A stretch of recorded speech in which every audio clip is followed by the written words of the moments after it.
Assalamualaikum warahmatullahi wabarakatuh. Waalaikumsalam warahmatullahi wabarakatuh.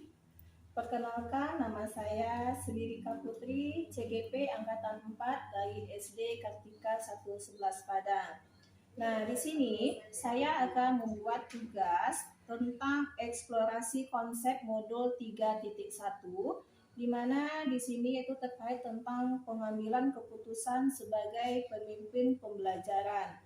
Nah, di sini di dalam tugas ini saya akan melaksanakan wawancara dengan rekan sejawat. Nah, silakan Ibu Yunita memperkenalkan dirinya, Bu Yunita. Oke, baik, langsung saja ya Bu Surya. Perkenalkan, nama saya Yunita. Saya adalah guru kelas 5, kebetulan rekan sejawat dari Ibu Sri. Nah, baik Bu Yunita. Bu Yunita ada waktunya Bu Yunita untuk kita melakukan wawancara ini. Alhamdulillah.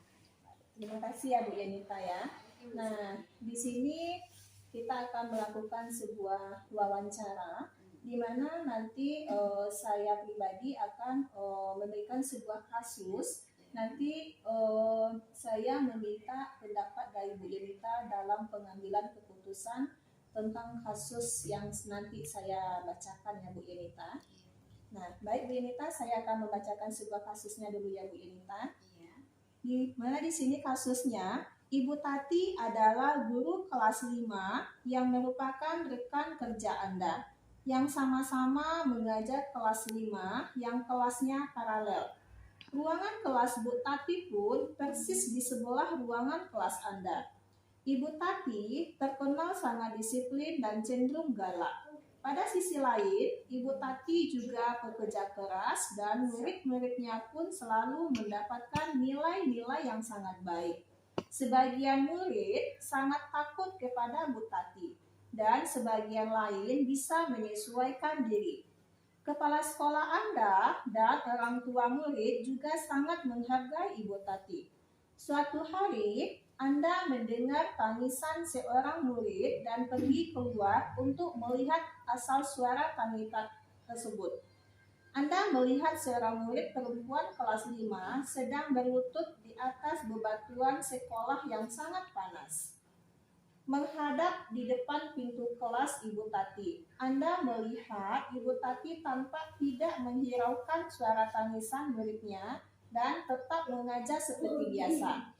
Namun, Anda bisa melihat bahwa beberapa murid di kelas Ibu Tati mencoba untuk mencuri pandangan keluar kelas melihat temannya yang sedang menangis dan berlutut di terik matahari. Nah, seperti itu kasusnya Bu Yenita. Nah, kalau Bu Yenita di posisi teman rekan sejawat dari Bu Tati tadi, bagaimana Bu Yenita dalam pengambilan keputusannya? Iya, kasus yang sangat rumit sekali ya Bu Sri ya. Menurut saya yaitu keputusan yang dapat saya ambil adalah mendatangi Ibu Tati tadi. Karena menurut saya yaitu keputusan yang diambil Bu Tati itu sudah bertentangan dengan pembelajaran yang berpihak kepada murid. Apalagi zaman sekarang ini kita tidak boleh menghukum anak apalagi dengan fisik. Nah tadi dia kan dijemur di terik matahari gitu, bagaimana fisiknya gitu kan, kita sebagai guru bisa merasakan. Nah hal seperti itu tidak boleh lagi Bu Sri. Nah kemudian saya akan berdiskusi dengannya tentang berbagai hal termasuk situasi yang terjadi saat itu. Nah kemudian membuat komitmen yang sesuai bersama-sama tentang cara pendisiplinan yang pas untuk anak didik di sekolah. Dengan begitu, semua dapat teratasi dengan baik tanpa merusak keharmonisan warga sekolah gitu.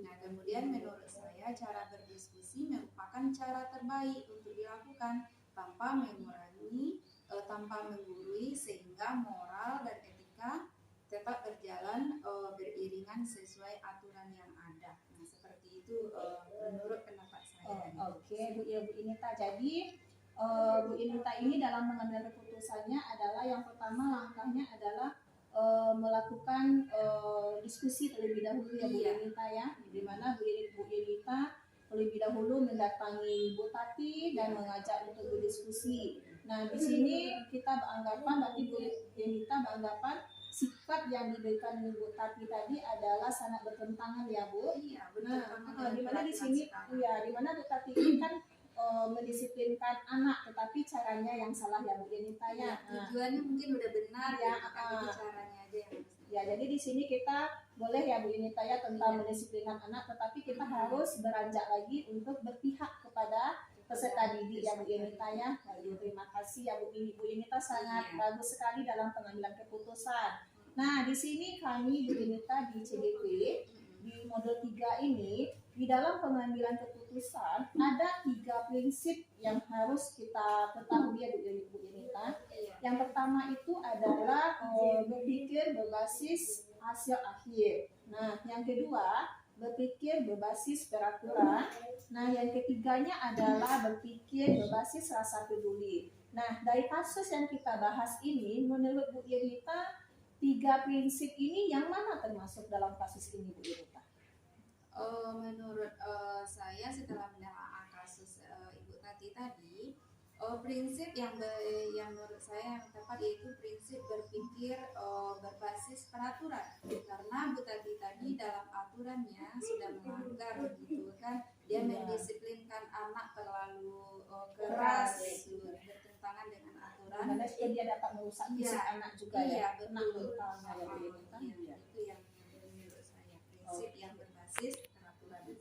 Nah, jadi di sini ya Bu Yenita, dari keputusan yang Bu Yenita ambil, mungkin kalau saya pribadi dalam pengambilan keputusan, kalau saya berada di posisi Bu Yenita mungkin akan melakukan hal yang sama. Dimana di sini kita juga punya rasa kasihan ya Bu Yenita, dimana anak tadi mungkin saya juga akan melaksanakannya, yaitu mendatangi terlebih dahulu Bu Tati dan mengajak berdiskusi, berbicara dari hati ke hati ya Bu Yenita ya. Nah, di sini kita akan memberikan suatu kenyamanan kepada peserta didik dalam pembelajaran sekarang, itu Merdeka Belajar ya Bu Yenita. Aduh, terima kasih ya Bu Yenita atas pendapat yang diberikannya. Terima kasih juga atas waktunya ya Bu Yenita. Baik, itulah hasil wawancara saya dengan rekan sejawat. Assalamualaikum warahmatullahi wabarakatuh.